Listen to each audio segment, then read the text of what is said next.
Kinwestiyon ni Senador Rodante Marcoleta ang hindi umano paggamit ng DPWH sa mga testimonya ni Sara at Curly Descaya sa nagpapatuloy na investigasyon sa flood control scandal.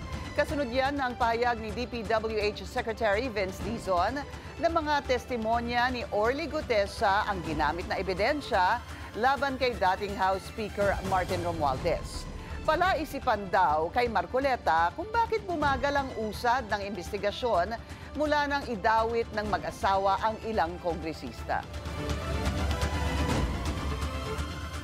So parang nakikita natin, pagka miyembro ng House of Representatives, parang mabagal po yung action.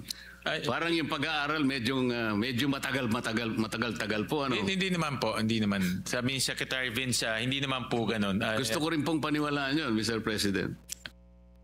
Totoo po, baka akala ninyo ako'y nagbibiro. Gustong-gusto kong paniwalaan yun. Naniniwala ba ho kayo?